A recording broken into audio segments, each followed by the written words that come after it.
Okay. Good evening, everyone. Welcome to Workforce Wednesdays, hosted by CUE, the Center for Urban Excellence. This evening, we have yet another dynamic presentation of professional experience coming all the way from the East Coast. So let me introduce myself. My name is Yvonne Beals. I am the Chief Education Officer for CUE. And again, thank you so much for chiming in tonight for Workforce Wednesdays. This evening, we have Dr. LaCorey Cunningham. She's a physical therapist, a doctor of physical therapy. She's a licensed therapist serving in an acute care hospital setting. She was born and raised in Charlotte, North Carolina, and graduated from UNC Chapel Hill with a Bachelor's of Arts in Exercise and Sports Science in 2015 and obtained her doctorate in physical therapy in 2020. She also grew up participating in multiple sports and was drawn to the physical therapy because of the fascination of the body and how it moves. As a physical therapist, she works with a wide range of athletes in multiple settings and is excited to share with you all her journey and her profession. So without further ado, Dr. LaCorey Cunningham. Thank you. Thank you for that introduction. So as she mentioned, my name is LaCorey Cunningham, and I am a physical therapist practicing currently in Charlotte, North Carolina. For the first slide, she kind of went over a lot of that. So a little bit more about me. I did take a 2-year gap in between undergraduate and PT school, where I served as a college advisor at an underrepresented high school. That is where I met Miss Anissa here and how we connected on a professional level. Again, I am an acute care physical therapist, and what that pretty much means is that I serve in the hospital setting. I currently work for one of our major hospitals here in Charlotte, North Carolina, which is Atrium Health. And yes, so how did I kind of get interested in PT? She kind of gave you all an overview of that. Like many people, I did sports growing up in high school, so I felt like I wanted to stay within the athletic profession. In my senior year of high school, I took a sports medicine class, and I was very excited for the first time being in a class where I was learning about something that I actually cared about, because one thing that we all have is a body. So understanding what parts are within our body and how our body moves was something that it was really exciting for me. So originally I thought I wanted to be an athletic trainer. So I applied to UNC Chapel Hill in terms of, or trying to study athletic training. But then one of the things that you have to do when you're interested in physical therapy or in the athletic field or the medical field is you have to do shadowing hours and things like that. So once I did the shadowing hours, I realized that physical therapy is more than just athletes. And I wanted to be able to help a wide range of people and not just being confined to the sports area. So actually, I'll ask you guys, I'll see if I get any participation tonight. Is anyone in here familiar with physical therapy?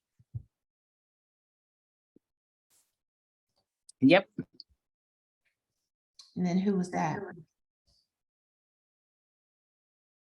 Can anybody tell me what physical therapy is, or if they had a physical therapy themselves, or if you had a family member that had it? We have a few yeses in the chat. Okay. Is anyone not familiar with physical therapy? Uh-oh. Okay, I do see a few yeses. Had Okay, I physical had physical therapy therapy for a for- tendon in my arm. Okay. Hopefully you had a great experience with that. So moving on to the next slide. I had to get knee surgery and I need physical therapy. Okay. So we'll talk about that a little bit too. So physical therapists are licensed healthcare providers who pretty much help reduce and prevent surgeries. So people who have an injury, we kind of try to we try to help them manage it conservatively by doing different things like exercises, giving them treatment plans where we use things like E-stim to kind of stimulate the muscles to get them working a little bit better. And we try to find ways to manage the pain so that we don't have to use as many prescription drugs or go immediately into any kind of invasive surgery. So another thing that we do, or the main thing that we do, is kind of help you maximize your mobility. So if you have difficulty walking, difficulty reaching behind your back, things like that, we kind of help you work towards those goals so that you can move around and function a lot better. Again, we also help manage pain and chronic conditions. So a lot of our populations have things like back pain, knee pain, any kind of acute injuries. So like if you twisted your ankle, things like that, we'll see those type of patients. We also help to improve your physical function and your fitness. And we help to prevent and actually also help to rehab any kind of injuries that you might get. So there are many types of physical therapy. So electrophysiology is when we kind of use any kind of electrical stimulation to kind of help facilitate whether that's pain management or to get the muscles to activate a little bit more. That is kind of like a specialized field that you would have to do if you were interested in that. We also have cardiopulmonary. So we treat patients with different cardiovascular disease. So if you have like a heart attack and you need to regain your function, and that's a major part of that population. People with heart failure, things like that. And then some of your pulmonary diseases. So if you have like asthma, bronchitis, you have difficulty getting around or difficulty sustaining or in having endurance to do things. So for some people, we easily just hop out of the bed and we walk to the bathroom and we walk up and down the stairs and we don't think anything of it. But when you have a certain condition like asthma or COPD or emphysema, you might be a little bit more confined to your room because you're a little bit more short of breath. So we teach patients how to manage that and things like that. We also have women's health as a population. So that pretty much looks like, for the most part, we see patients postpartum. So after you have a baby, you might have like pelvic floor issues, and that therapy can work towards. We also work with neurological conditions. So that could be like strokes, Parkinson's disease, things like that. Orthopedic type of physical therapy is more so of those surgeries, the knee surgeries, back surgeries, hip replacements, if you fall and break your ankle, those sorts of things. And then the oncology type of physical therapy is pretty much working with cancer patients. So we kind of help them with their fatigue, help them to move around a little bit better, things like that. The pediatric setting is primarily with kids. That could be whether it's in the school setting, in the hospital setting. So there are therapists at my job now who go see babies who are in the NICU, who are born prematurely. We help them with positioning and make sure that they don't get contractures or get stuck in a specific position, and make sure that they're flexible and things like that. We also work with the geriatric population, which is pretty much our older adults, 65 years and older, try to keep them from falling, help them strong, and give them assistive devices and things like that to keep them moving around better. And the thing that most people equate us with is sports as well. So physical therapists can work at high schools, high school athletics, whether it's AAU sports, things like that. And we also work with professional teams as well. Any questions so far? All right, moving on. As I mentioned before, there are also different types of settings. So physical therapy is mostly in the outpatient setting. That's pretty much when you set up a visit like you would with your doctor, and you come in the office and we evaluate you and treat you there. There's also athletics. We're also in the hospitals. And the difference between acute care and inpatient rehab. So in acute care where I serve, we see patients pretty much at their bed. So when you're admitted to the hospital, we come in and we assess you to see how strong you are, how well you walk, how well you move, things like that. See if we have any recommendations for you or teach you how to move a little bit better.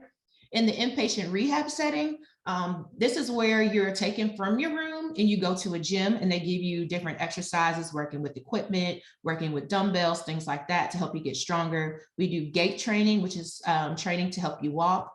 Sometimes there are people who aren't able to stand on their own, and we have equipment that can help them to do that so that we can get that neuromuscular relearning through our bodies.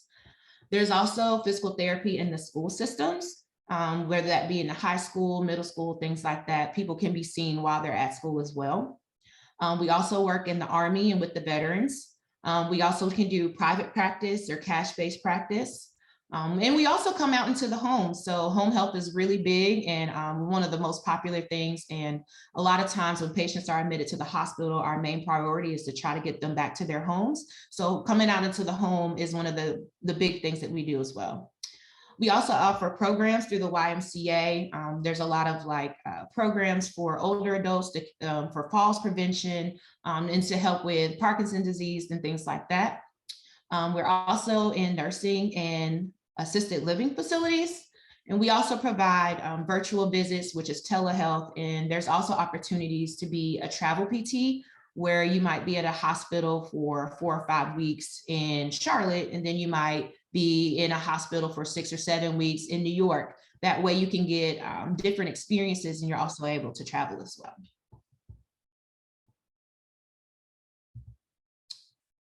So in the acute care setting where I work, our main priority are assessing strength, balance, and mobility. We do exercises and train people how to get up and mobilize. And we're really important with discharge planning. And unfortunately, the part I hate the most about the job is documentation.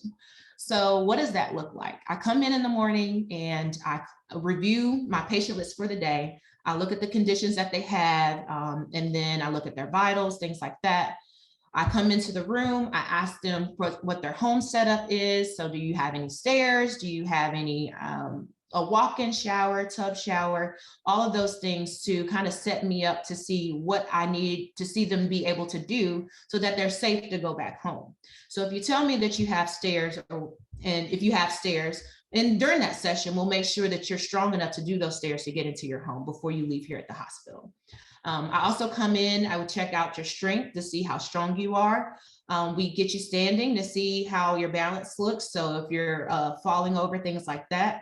And then we also check other things. So like, how is your vision? How is your cognition? Are you able to turn your head and walk at the same time? Can you carry this cup and walk at the same time? Things like that. And then we prescribe exercises. So if you have trouble standing, we'll practice standing 5 times. That's a functional way of strengthening our patients. And then everything that we do in the acute setting is more about function, more so than just generally working out in strength. So we want to see you do those things that you need to do in order to get home. We also work very closely with the nurses. We work closely with the medical doctors, and we work closely with the case managers to all make sure that the patient is getting what they need in order to go home safely. So for some patients who have trouble walking, we'll give them a walker, teach them how to use that so that they're more steady and they're at a decreased risk of falls. If you had a surgery and you need to train with crutches, we do that as well. And then also in our position, we see a lot of elective joints. So for our older patients who have arthritis, things like that, who have to get knee surgeries, nowadays you get knee surgeries, you're pretty much discharged the same day. So we have to come in and we teach them their exercises that they will do. We get them up and moving. We teach them how to move around in the bed, because for some people, when you don't have core muscles or you don't have the upper body strength or the lower body strength, it might be a little bit more difficult for you to roll over, for you to sit up in the bed, for you to stand, for you to take a few steps. So we help them learn how the best way to do that. And then the last part is documentation. We always have to document the things that we do and justify what we're doing so that insurance can handle whatever it is that they need to do. And then when they go to the next facility, they kind of know what level they're at and what things they need to work on. So there are challenges of being a physical therapist. I think the biggest challenge for me is helping a patient manage their pain. I hate seeing patients be in pain. I know that as soon as I come in here, like a lot of people roll their eyes like, oh no, here it comes, because a lot of times when you're sick and not at your best, it hurts to get up and move around. So you have to be able to hear and validate your patient's pain, but also encourage them to work through that, because no pain, no gain half the time. So, and we also make sure that we kind of coordinate with nurses and things like that to make sure that they're getting their pain medications before we work with them, so that we can put them in the best opportunity as well. Another challenge I would say is meeting productivity standards, which is, I don't know quite how to explain that, but there are numbers that we're expected to meet. Unfortunately for me, my main goal is patient care. So I want to make sure that the patient gets what they need. And I'm not pretty much too concerned about how many patients I'm seeing in the day, like as I should. And I think that's a challenge for many new professionals as well, is trying to find that balance of meeting the numbers and meeting the needs of the patient. And that goes into the next one, insurance, which pretty much drive healthcare these days. So you have to make sure that everything that you're doing and treating these patients is justifiable. And that's where that documentation piece comes in. There are a lot of times where insurance will deny our patients when we recommend rehab for them. So we have to be a little bit more creative in what we can do in order to get them home. Another challenge of being a therapist is loan debt. So if you are interested in healthcare in general, just make sure that you pretty much have your ducks in a row. Look out for scholarships, things like that, so that the cost of schooling can offset the money that you're actually making. And then the most important one, I would say, is work-life balance. So for me, I work 10-hour shifts. A lot of times I get there early, so I'm there from pretty much 7 to 7, which is basically a 12-hour day. So you want to make sure that you're really taking care of yourself, that you're getting enough sleep, that you're working out, that you're eating healthy, things like that, so that you can be your best self for your patients every time that you show up for them. But there are benefits of being a physical therapist. And obviously for me, one of the best ones is just being able to help people do the things that they don't normally have to think about doing. Like I mentioned before, so many of us are blessed to just wake up and hop out of the bed and have to think nothing of it. But when you're sick and you're a little bit weaker than usual, it might not look the same as it normally does. So we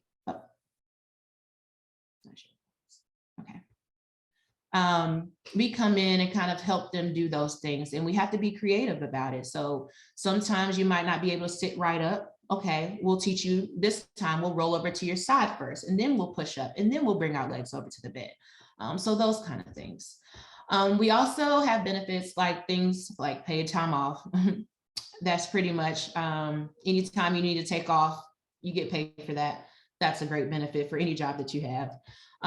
With my employer, we also get benefits such as continuing education dollars. So that is a requirement of a physical therapist within our profession. So every 2 years, you have to take courses to show that you're keeping up with the profession and the latest research and things like that.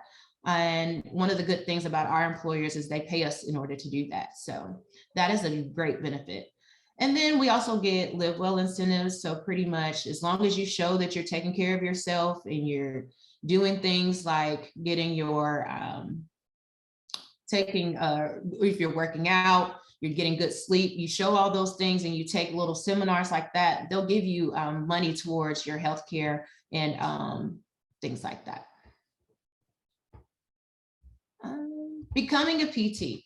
So if you are interested in becoming a PT, there are education requirements. You do have to have your undergraduate degree. It could be in pretty much anything, as long as you can kind of justify the correlation of physical therapy. They actually kind of like it when you have a degree in something other than exercise science or something that everybody does, because it sets you apart from everyone. After that, you will have to have a doctorate of physical therapy. So this is a clinical doctorate. With that, you'll be in school for 3 years straight. That does include in a clinical experience. So most programs have you do about 4 clinicals where you're at a rotation for anywhere from 8 to 16 weeks. And that pretty much is where, as a student, you're working in one of these settings that I mentioned, whether that's in a hospital or outpatient setting with another physical therapist. and you're pretty much working and learning on the job. And then after that, you'll have to pass the NPTE, which is our national board certification exam. And then once you pass that, you apply for licensure in whatever state that you want to practice in. And then once you do that, you'll be like a general physical therapist. But as I mentioned, there are different settings of physical therapy where you can become board certified.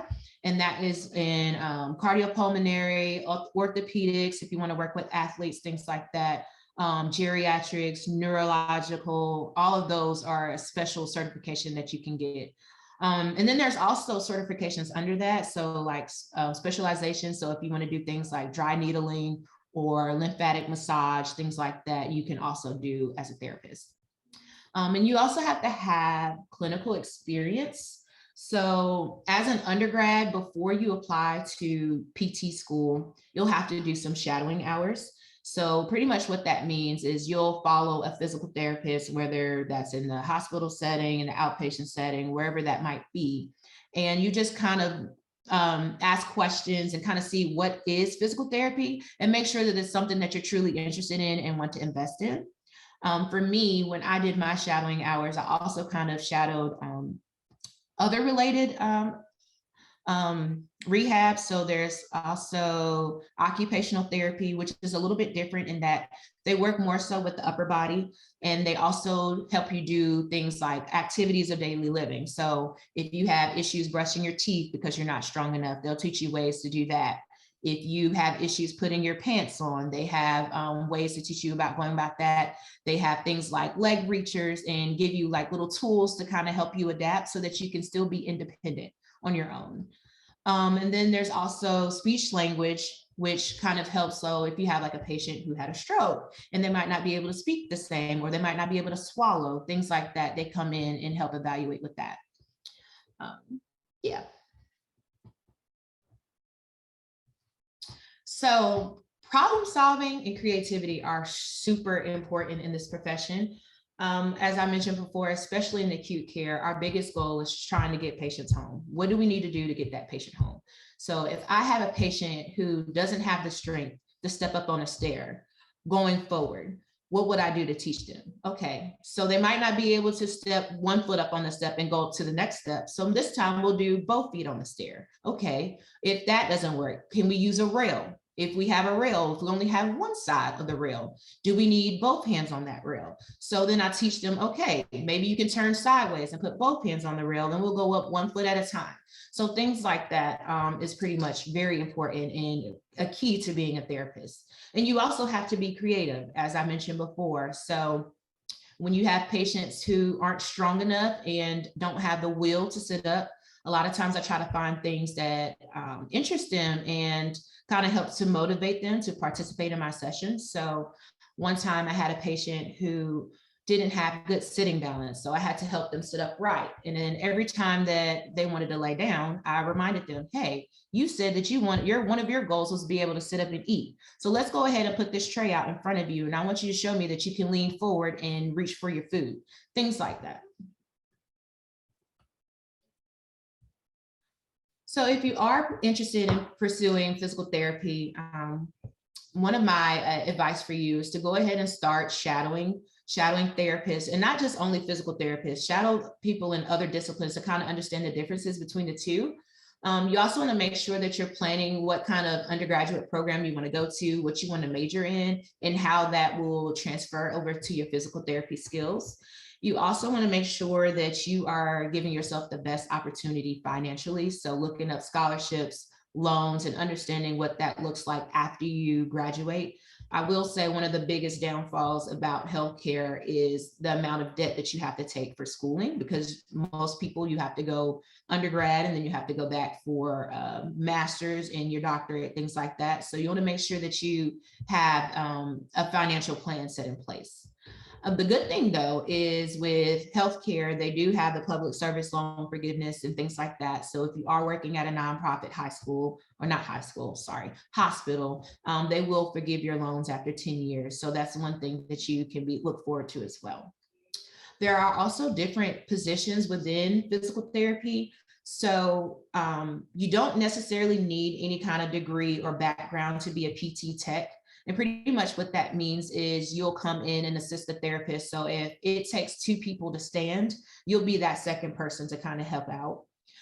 The PTA, or actually that should say PT assistant, that is a role where you do have to have schooling for, and that is typically done in the community college setting. So it only requires 2 years of that, and you'll pretty much work underneath a physical therapist. So a licensed physical therapist will do the evaluations and the diagnosis of the patient, where the PTA or PT assistant will help drive the treatment plan. So they'll be the ones to treat the patient instead of being the ones to evaluate the patient, if that makes sense.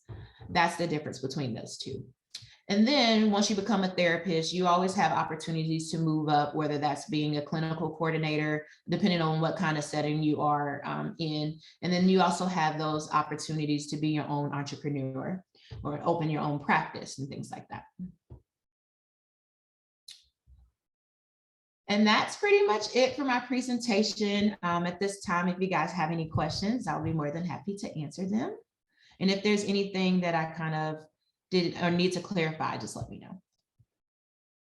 Wow, thank you, Dr. Cunningham. That was very insightful. I had a couple of questions in the beginning, but you looped it in and included that information. I was curious about the schooling aspect. How long would it take? What was the certification processes?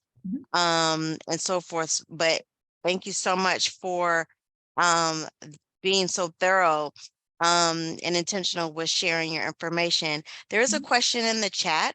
What does your schedule look like? What's like a typical work week for you? So my schedule is unique. I do have a rotating 2-week schedule.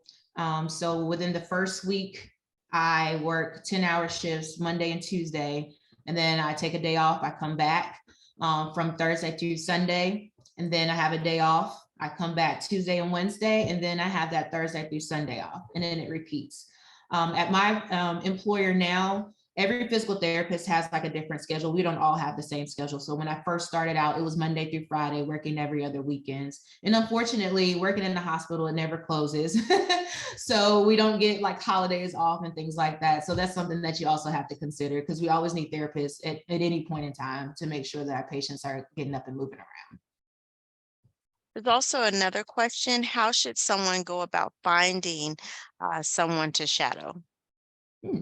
Okay, so I would say starting off with just kind of researching any of the physical like therapy places in your location. So just starting with a little Google search like physical therapy near me. I think you'll have a little bit more, typically have a little bit more success with your private places, but there are a lot of big companies that know that shadowing is something that is required in order to do this profession.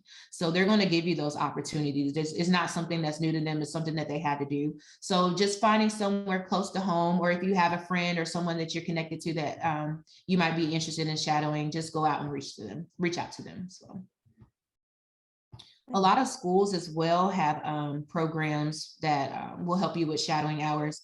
At UNC Chapel Hill, they had like a volunteer program where they already knew that students were interested. So I was able to easily set up those shadowing hours there. Awesome. Great.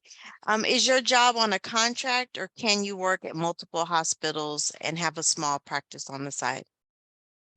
So it really depends on your employer. I do have a coworker now who works for both hospital systems, but it has to be, for us, he works in acute care, but for them, he works in outpatient. So some places do have a no compete clause, but you also can have your own small practice. And there's also people who do cash based. So just seeing people on the side without even having a specific office and things like that. That's something you can also look into. Wow. And cash-based pretty much means that the patient is just paying for the service. So you don't have to worry about insurance and things like that. Okay. So there's some lucrative aspects to the job as well. And if you're wanting to be an entrepreneur and going to practice for yourself. So that's awesome. Anyone have any other questions or comments?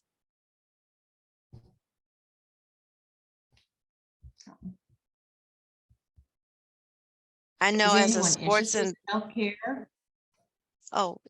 do you ever see yourself going back into exploring the sports therapy world? That's sort of where I was leading into. I love sports, Yeah, and it's such a big market. Every team needs a physical therapist team. So, it is. what's your response to I feel that? like me personally, after working at the hospital so long, I've actually grown to love for my older population. So Mm, me personally, I'm more interested in helping out the elderly and helping with like falls prevention and things like that. But yeah, I personally don't see myself going back to sports, but the opportunity is still there if I wanted to. Mhm. awesome. That is true, because I will say, as a student, I just knew I wanted to work with athletes. I wanted to be in the outpatient setting. And I literally said the hospital would be the last place that I worked. But I will say I love the challenge of being in the hospital setting. It's very fast paced. And you have to be creative, and you're seeing so many people throughout the day, like not even just your patients, like you're interacting with the nurses, you're interacting with the doctors, you're interacting with the staff, you're interacting with the patients and their families. So I like being able to meet a whole lot of people on a daily basis. Great. Thank you. Do you see yourself doing what you're doing right now at the age of 21? Did you see yourself doing this when you were 21? I was 21. Where was I? In college? At that point, yes. Mhm. I was already working towards it, but I wouldn't say that I would be in this setting. I knew I wanted to be a physical therapist. Like many other people think, when you first hear that, it's like, oh, she wants to be a physical therapist of, an NBA sports team. And that's where I was in the beginning. But here I am now. I realize that the need is more than just athletes. That's a very, very small niche. And there's a lot of older adults who need help out there. And that's pretty much where I'm at now.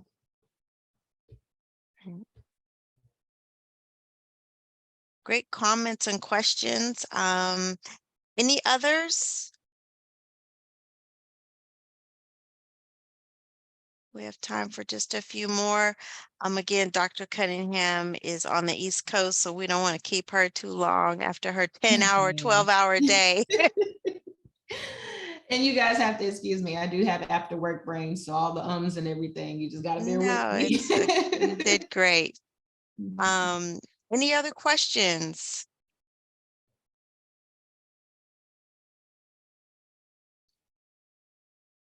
Okay. Well, again, Dr. Cunningham, thank you so much for sharing your professional experience. And I'm sure your patients are so appreciative of your care and compassion for their well-being. And we just thank you for pouring into us and reminding us how that work-life balance, no matter what our career paths are, how important that is to our success, as well as we pour and interface with the public, how we must pour into ourselves. So thank you so much. You enjoy your evening, and thank you all for participating on this week's Workforce Wednesday. And we will see you next time. Thank you So guys for thank having you. me. Thank you Thank you. so much. Thank you. Bye-bye. Thank you, Dr. Cunningham. Thank you. You guys have a great night. You too.